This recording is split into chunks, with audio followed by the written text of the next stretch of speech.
Hey, this is Sebastian from socialanxietysolutions.com.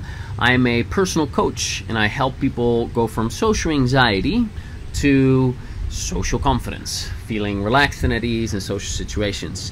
And in this interview, you're going to hear from a former client of mine who overcame most of his social anxiety after working together for 4 coaching sessions over a period of 4 weeks. Now, he's actually not completely anxiety-free yet, but he's made profound life changes, and he's very excited about those, and he's eager to share these with you. So I think you're really going to enjoy that. Now, if this is the first time you hear from me or my kind of coaching, I just wanted to briefly tell you a few things before we get to the interview, and that is that you'll hear us talking about EFT tapping, and that is a technique. It's a funny looking technique because you're tapping with the tips of your fingers on specific acupressure points on the body while you're focused on particular problems. And what the tapping does is it disconnects the emotions that are connected to the problem. So your social anxiety is actually not just a cognitive problem. In fact, for the most part, it's an emotional problem.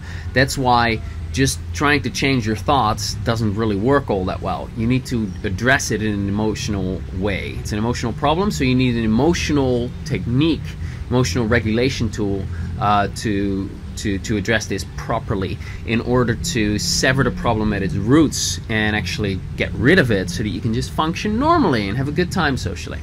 All right, so EFT is based upon acupuncture, which is a discipline of over 5,000 years old, comes from Chinese medicine. And it's kind of like acupuncture, but instead of using needles, you tap to the tips of your fingers on these acupressure points in the body. And studies have shown that doing so sends a little signal to the part of your brain called the amygdala, which regulates your hormones, and it decreases the production of cortisol, and it increases the production of serotonin. Cortisol is your stress hormone, serotonin is your happy hormone, and these biochemical responses create a sense of calm. So you focus in on a negative emotion, stress, fear, anxiety, shame, whatever it may be, and you do the tapping, and that starts to calm down those excessive negative emotions. It sounds really weird, but it works amazingly well. So just listen to the interview and you'll hear my client's excitement, and check out the other interviews I have as well. I have 3 other interviews, which is quite unique, I think. There are not many people that have clients that are so excited about their results that they are willing to share on video, especially if these are people who have suffered from social anxiety. So check that out, and here comes the interview. Enjoy. Let's do this. Well, we are live. First of all, yeah, cool. Thanks for doing this. Appreciate it. Yeah. It's actually not so easy to get some people after some coaching to interview them. So it's really nice that you want to share your experience. So thanks for that. Yeah, I mean, like, I know how much it helped me. So if this can help someone else, I'm more than happy to do it. Awesome. Paying it forward. I like it. Exactly. Yeah. All right. Well, can you maybe share a bit about what your social anxiety was like before the coaching? Like, what were the main problems? Main problems. I don't know where to begin. It's like it's easier to like say what worked because I don't know everything. Like I was scared of everyone. I felt beneath everyone. And I was constantly like uncomfortable, and I avoided like a lot of events and places and people that would have been like beneficial for me to attend, and it was really limiting, in a big way. And yeah. I felt that I could do better than that. And when you were then avoiding, by the way, I'm asking these questions because people can relate very much to the pain of social anxiety, and So I'm digging in a bit to see what your experience was like. Okay, so when you were avoiding, like, what would you do, and how would you then be talking to yourself, and what was that like for you? Well, like it was like it hasn't been like one type of social anxiety for like the whole life, but it has kind of like changed. And for example, like this January when I got back from like an exchange semester abroad, it was like the worst it has ever been. And like I avoided even going to school for like 3 months because I couldn't go. Like it was terrible. And like sitting and studying with a constant like anxiety in the stomach. Anxiety is like good for helping to learn stuff. So it was like it was a bad situation to be in, so to speak. Yeah, anxiety isn't really known as a performance booster. Not really, right? Not really. Yeah, no. I remember when I had social anxiety, I couldn't even read a book because I'd be halfway the page and I had half forgotten what I had read in the at the beginning of the page. Yeah. Yeah. And when you would go to school, or when you came back and your social anxiety was really bad and you'd be in class, like, what were concerns that you would have, or what were the symptoms that you experienced, and how was your experience like when you would go to school? Well, concerns I've had is like the first thing is I know it's going to be uncomfortable, and I know it's going to be like a really bad experience because it always was. Well, I worried that people would like see my nervousness, and like everyone wants to be liked and everyone wants to like have friends, and I felt like that is like if you want to have friends and be like a pleasant person to be around, like the state I was in wasn't like pleasant to be around. So that was like one of the things that I was like dreading to like spread to other people, like my anxiety. Yeah. So in other words, you were feeling uncomfortable, and then on top of the anxiety, there was also the like, well, now I'm like a bad vibe that I bring over to other people, and then they won't like me, and like all of that, what kind of exacerbates the anxiety that's already there. Yeah. And on top of that, I saw Netflix like a documentary of like the golden rule or something like that. It's like you attract what you send out. I was like, oh shit, I cannot send out this negative stuff. And then like that added to my anxiety. It was really not a bad place to be. Yeah. The simplified teachings of the law of attraction are not really that good for people with social anxiety.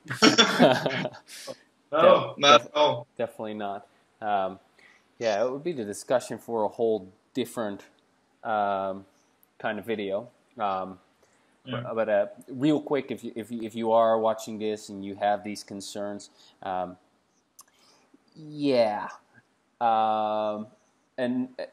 yes, you are attracting things, but a negative thought isn't as powerful as you might think it is. So, and if that's really a concern, start digging into it more, start understanding it more. Anyway, this is about. I can add thing there. Go ahead. Like when I got like out of the hole, so to say, and I noticed like other people around me that were not like having social, maybe it was social anxiety, but I could like tell people who were like uncomfortable just being around people, and like me being happy and myself and like in the now, I did like judge that or like feel bad because I saw someone like that negativity didn't like transfer to me, or that anxiety. So like when I saw some around me that it was like having anxiety, I was like, oh, that's too bad, but it's I didn't think about it. Right. Yeah. Exactly. Yeah. And I'm not experiencing any anxiety, but it does happen that there are people with social anxiety around me every now and then. Okay, well, does that then mean that my negative thoughts are attracting these socially anxious people, and it's a reflection? Whatever. Let's leave that one alone, because that's Yeah. we could go on and on about that. All right, so we've talked a bit about your experience. What were things that you maybe have tried prior to the coaching to get rid of your social anxiety, and then what were your results with that? Well, it was kind of interesting because I didn't know that I had it. It's like asking a fish, like, what's that watery thing around you? It's like, well, this, I don't know. I didn't know that I had it until like a year before this January. So now was like a year and 5 months ago that I realized that I had like social anxiety. Because like that situation that got me to think that I had it, it was like me realizing just like, I've been having super bad anxiety going to school for the last weeks. Like, is this really normal? And then I Googled it, and it's like social anxiety. I was like, all right, yeah. So then I kind of realized that I had it, and that was like super nice to realize. Before that, I just thought that like people was better than me, and I just thought all these things that is not true at all. But anyways, so when I realized that, I tried like hypnosis, self-hypnosis with like a tape, because that was like the first thing that popped up in my Google search. And I was like, yeah, okay, I'm gonna try that. And that kind of worked for like a few days, a few weeks. And in the beginning, it worked really well. I was like, it was gone. And then when I walked around in school, I was like, oh shit, is this like how life's supposed to feel? This is amazing. So yeah, and that required like listening to it every day for like a half an hour or something. But then like the effects wore off after like 3 weeks or something. But I kept listening to it for like a half year, because that was like literally like the only tool that I had. But it didn't work well at all. Yeah, so that was like the only thing before that was like specifically social anxiety related. Like all the stuff before that was like, okay, how can I be better than everyone else? How can I prove myself in the world? How can I do that and this? And that didn't work at all. Right. Okay, I can relate to my experience with hypnosis is pretty much the same. I'd listen to a hypnosis tape, and the first couple of times it would work, but then afterwards I would kind of know what they were going to say, and I knew, oh, I better go under hypnosis, otherwise, I won't get the effect anymore, and it started to wear off. Yeah, and I even worked with a hypnotist, like a timeline therapist, and that kind of stuff, and also didn't really bring me any lasting results. Yeah. Okay. Yeah. Cool.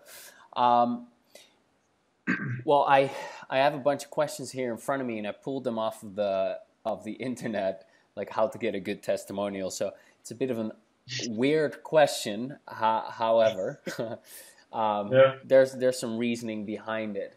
So, what was the obstacle that would have prevented you from investing in coaching? So, in coaching or the program? In coaching. So prior, you mean the social confidence system or not? Yeah. Well, both then. Well, the first thing that prevented me from taking the system online was that it's hard to say. Like, it's a mixture of things. And like one thing is that I didn't believe that that this could be a reality, like being kind of like anxiety free around people. I didn't think that was possible for me. Mm-hmm. So I thought it was like too big of a mountain to climb. And like another thing is, well, I don't know, like I saw your program via YouTube search. It was like the first result that popped up. And I was like, yeah, okay, fine. And I tried it. And I did like the old video. You have like spiky hair Yeah. and stuff. Yeah. Yeah. Back in the day. Yeah.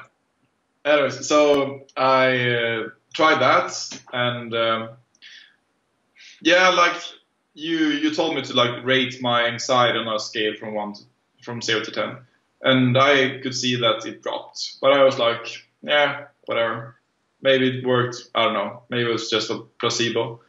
But then like during that time, I was living with a person like in the same room in a dorm abroad. So I was like literally 3 meters away, 24 hours a day for a half a year. And like I googled some stuff about that, and basically like my subconscious mind thought that I was sleeping next to a tiger 24/7 basically, and I have the worst like stomach pains ever. It was so severe, and it was crazy how the anxiety like affected my body internally, and I remember it kind of like went up and up and up, and then it peaked for like 2 weeks or something like that. And it was so painful. Like every waking second of the day was pain, like real pain. And then I was like, okay, maybe I should fix this. So then I enrolled to the program, and I was like, yeah, okay, I will give it a shot. And I did, and it worked. They say a pain is a very good motivator, both emotional and physical pain. Yeah. Yeah. Yeah. Okay. And all right. So then eventually, we had a little intro chat, and we decided to start working together. And then, can you remember how you felt before the first time we met, before the first session? Well, I was kind of in the same situation. I moved from the dorm abroad home to Sweden to what is it called? Like a collective living, shared living. Yeah, So I moved in with like 2 other people that I met at school, and was kind of like excited for that. But it was the same thing there, living with tigers, that whole thing. And by then I had been working through the program quite a bit, and like I had good results, but just the thing of like living with 2 other people and never being alone again, like after been living with a person for like a half a year, it was too much. I was like, I kind of want to fix this a bit faster, or make faster progress. And from there on, it's like the best money I ever spent in my life on anything.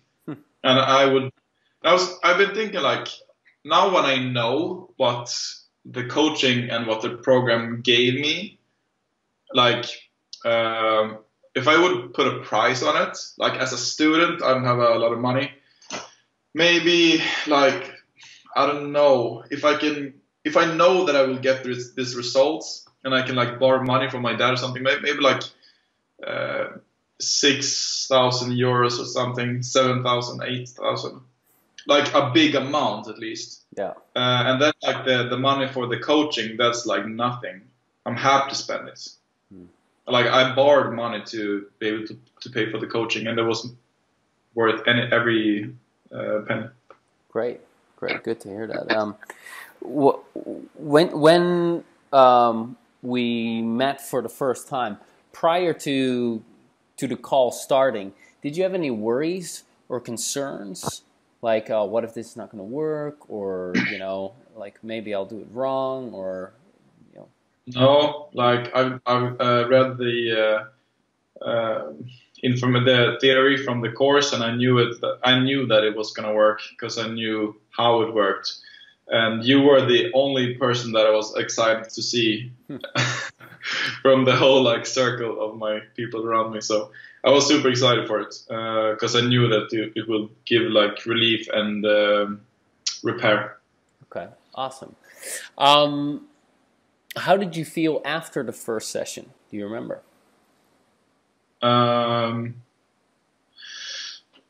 First, I don't know which one that was, but I think I felt really excited.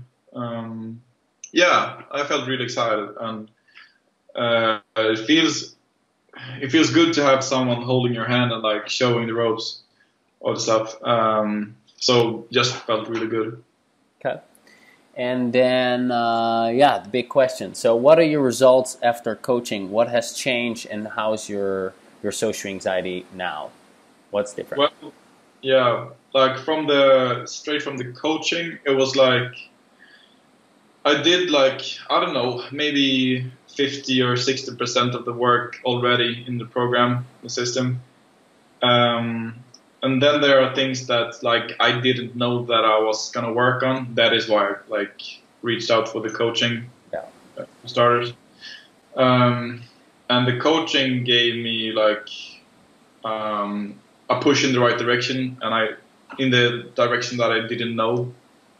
And I don't know, like we did the thing. I don't know what it was called, but it was some kind of thing where you helped me with like feeling superior to people. Uh-huh. Do you remember that? Like muscle testing thing? I don't know. Is it like Psyche, where we installed a particular belief? Was that it? I don't know. I had my like arms crossed and my legs crossed. Yes. Okay. That's called Psyche, psychological kinesiology. It's a way to install positive beliefs into your subconscious mind and override other programming that goes counter to it. Yeah. Yeah.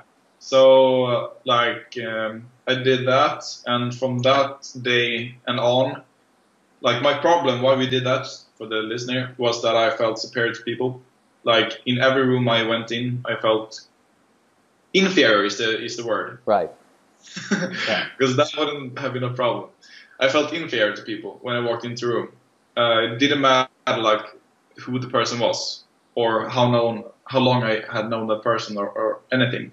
It was like a deeply instilled belief that I had.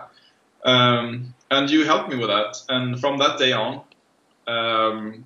I have never ever one time felt like someone was above me. I just felt like everyone is on the same level. Like now on the company that I work on, like me and the CEO, I don't see him above me one bit. Like I see him as a friend, and really good friend. So that has been super nice. Brilliant. Yeah. Yeah. Well, the playing field is actually leveled.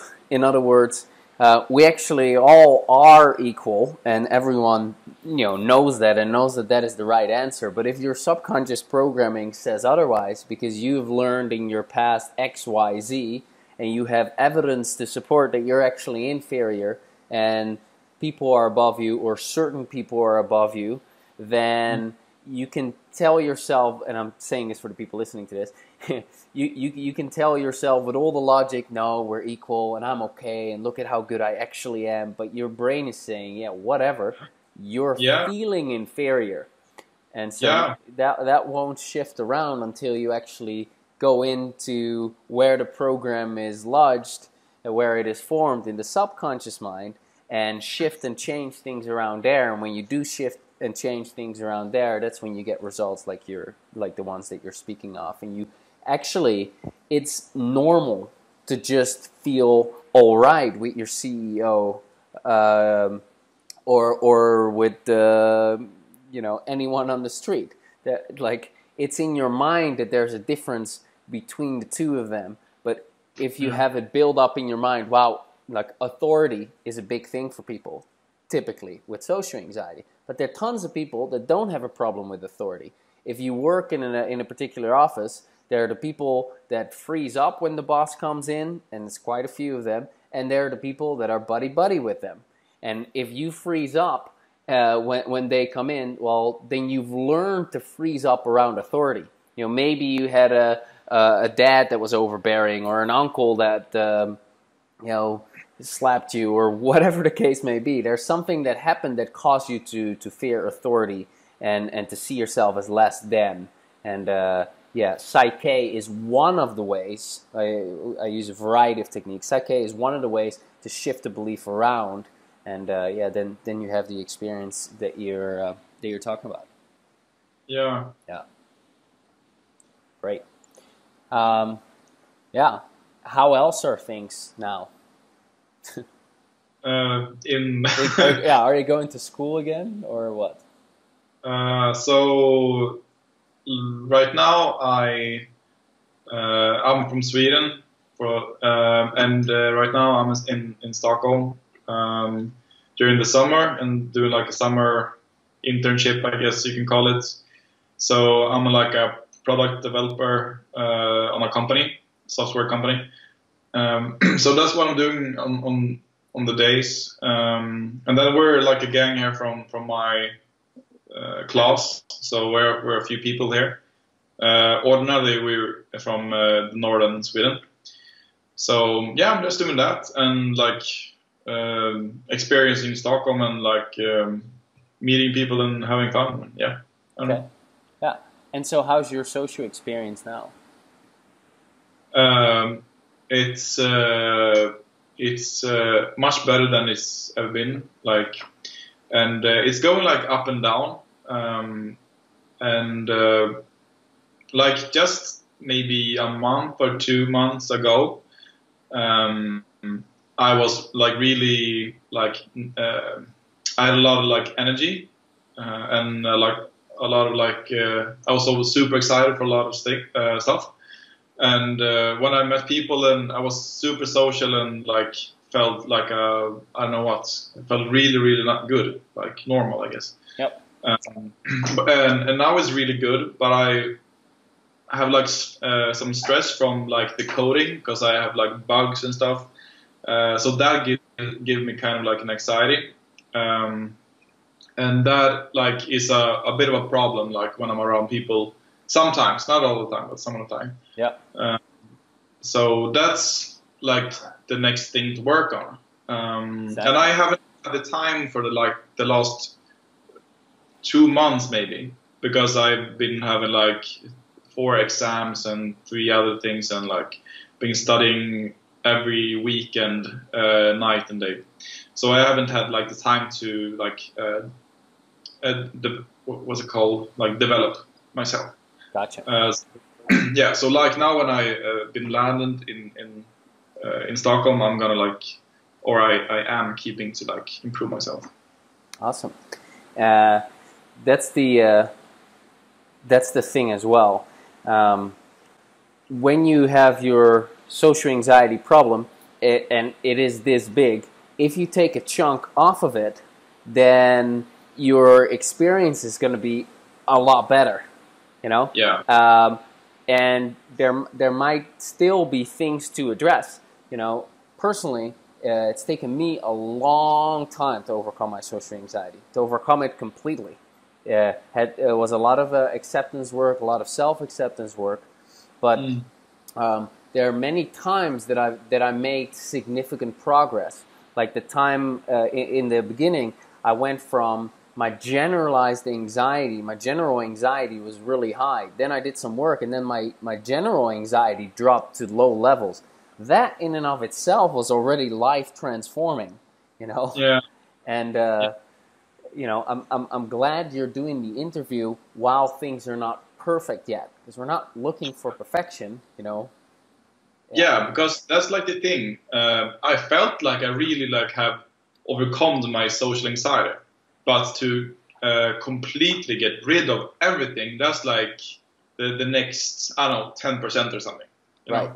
Right. So I felt like I've lifted like a big fat elephant from my shoulders, and now there's a little bit of a monkey on my other shoulder. Right. That's fine, you know. Right. Yeah. Exactly. And it's that attitude. Well, that's fine. That makes it not that big of a deal, because when it's this big fat elephant that you're dealing with, now Yeah. you're so limited to the degree that you're really afraid of feeling some anxiety symptoms, and you're in over your head and you can't function properly. When you take away the big elephant, so to speak, and you have the monkey, it's still uncomfortable at times, but you're no longer judging yourself for it, and you're all right anyway, and you can live your life. And you can actually deal with the monkey as well. It's just a matter of another aspect of the problem that hasn't been addressed yet. So, yeah, great. Exactly. Awesome. Yeah. Cool. All right. So let me see. The coaching, was it a painful process? No, not at all. Like, it was the opposite. It was the thing that removed pain. Good, because some people are afraid of it. It's like, oh well, I'm gonna have to relive all this massively traumatic pain, and okay. Yeah. Yeah. But that's like the great thing with the EFC, that like you take it stepwise. Yeah. And like, by the way, EFT, like I've read the what's it called? The power of EFT. I don't know what's it called. The tapping solution or whatever. Yeah, tapping solution, exactly. And like I use it for everything. It feels like a superpower. It's like the best thing I've come across in ever. Yeah, it's amazing to be able to shift and change your emotional state around just by doing some weird tapping on your face and body. Yeah. Right? Yeah, because I got here to Stockholm like with a new living situation, like a new job, new people, new friends, new everything, and ordinarily I would have been like a mess and like super nervous around everyone and like, oh my god, I cannot find my way around the subway station, and, like that, like really uncomfortable. And that's fine, I guess that's life. But with this technique, like after just 2 days in Stockholm, it was like comfortable. It's like, yeah, it's nice here. I like it. Change is good. Yeah, nice. Very good. Very good. Well, these are the following questions are a couple of questions to to say good things about the coaching, pretty much. What specifically? I love these questions. Did you like most about the coaching? About the coaching, it's like I don't know. It's nice to talk to someone, not to always be in your head and think about stuff and read about stuff. It's actually not that nice to talk to someone who has been in the same situation and that completely gets you more than you even get yourself. That's super nice. So yeah, like that. Maybe. Okay. Awesome. Can you think of 3 other benefits of the coaching? I don't know if you can think of 3. These are just questions. Yeah. But while you think of it, I asked this to this other guy who I interviewed, Tavon, a former client, and he's like, yeah, I've been smoking weed with my uncle. I'm like, and normally I wouldn't do that. I'm like, all right, that's a good benefit. I mean, that's nice too. Yeah, good times. Yeah, just like this coaching specifically. Just like like other results that you might one of the others. Okay. Yeah. Okay. So like the coaching isn't only like social anxiety. It's like I guess you as a person, you the coach have like done a lot of like personal development outside of just only like the social aspects of yourself, and I feel like you have a lot of like knowledge about life, I guess you can call it, broad spectrum. And like one of the things that I remember is like when I was in 2013 or 14 or something, I was like, yeah, I don't like living at all. It sucks. So I'm just gonna like make my life an experiment of how successful I can get. Like how hard can I work? How innovative can I be? And how many right choices can I take? And that's, I mean, the plan is kind of good to want to evolve, but the problem was like the whole like I pushed it too far, and it's like a perfectionist thing. And I was like, I want to like honor my commitments that I made a few years ago, and you told me like, do you think that you yourself 3 years ago are smarter and have more knowledge and experience than you today? And wouldn't you listen to yourself today compared to like the old you? Because you today are smarter and have more knowledge. And I was like, yeah, that kind of makes sense. So like little golden nuggets like that. I don't know if I can count to 3, Right? But that's one. Yeah, that's a good example. I actually meant results of the coaching, but that's nice. I'll take it. Yeah. Well, thank you for saying that. I appreciate that. And that's because I've been so fucked up myself, and I had so much therapy and coaching myself. Like I've been working, and I still work with my coach, have for 7 years, and I have a mentor. So a lot of what I'm saying is a lot of what they've been saying to me, and a lot of the crap that I had to go through myself in order to kind of actually have a good time in life, and emotionally feel good and be okay with myself. So yeah. Great. All right, let's see if I can pop out a final question. Would you recommend coaching? If so, why? Or let's say, would you recommend tapping and/or coaching? If so, why? To make it a bit broader. Yeah, I think I've been pretty clear on that point, what I think, and I would definitely recommend it. Let me say that again. If someone hasn't tried any tapping, what would you say to them? That's a better question. If someone hasn't tried tapping,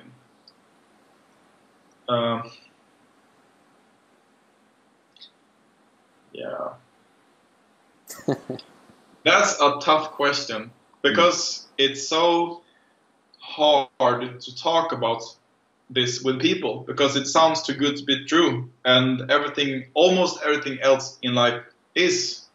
And this is like one of 50 things maybe that isn't too good to be true. So like, why should you believe me if I tell you like why this is good and how this can help you? That is like the biggest question, the biggest problem with that thing of like trying to convey people. What was the question again? What would you say if someone hasn't tried it yet?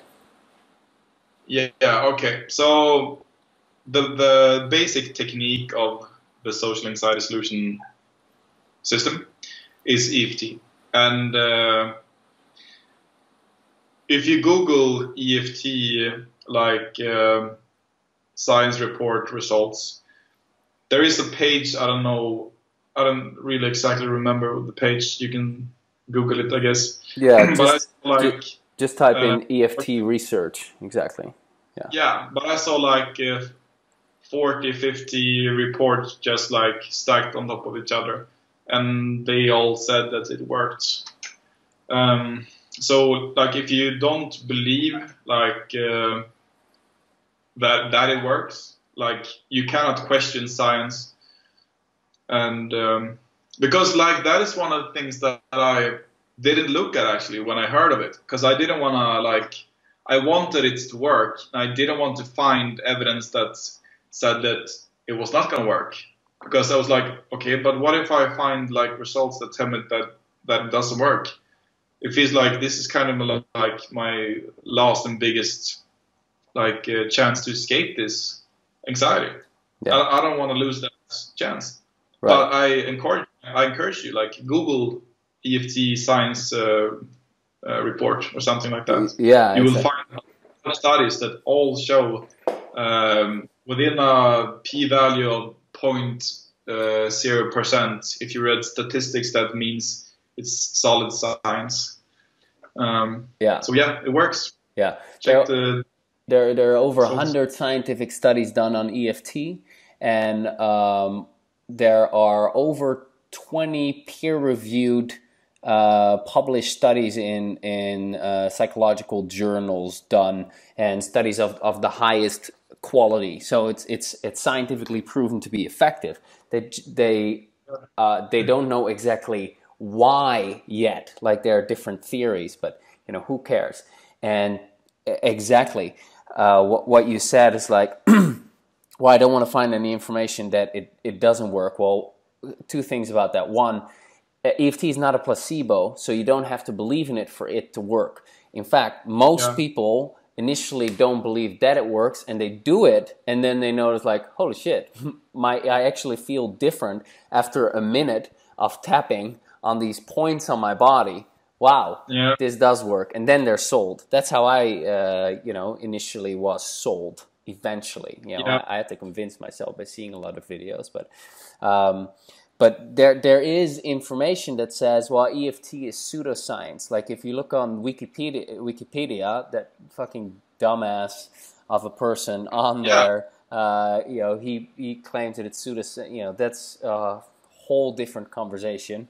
But listen to my podcast. I've got 60 psychologists, coaches, psychotherapists, PhDs, researchers, best-selling authors who are all raving about its effectiveness. So it is the real deal, but you need to give it a try, a committed try. Go ahead. Yeah, that's one of the things that I want to ask you about later. Like, why is this called pseudoscience? And even like in the Swedish Wikipedia page, it's like I think that was like about acupressure or puncture, and it said like there are no scientific results of this working. And then I googled it, and I found a lot of papers claiming that it works. Right. Like, right. Well, a fact. You cannot. You can edit Wikipedia pages yourself, so it's not a scientific. This is not the end all be all. But I use Wikipedia for a lot of things as well. So anyway, any final last words? Anything you'd like to add before we close things off? If anyone is thinking about like this program or like coaching, do it. Try it. That's it. Great. Awesome. Well, then I want to thank you once again. I'm not just saying that for the video. I really, really appreciate it. It's great that that you're sharing this, and you're putting yourself out there, and much appreciated. So thank you, and it's going to help a bunch of people. So that's awesome. Thanks. Yeah. Cool. All right.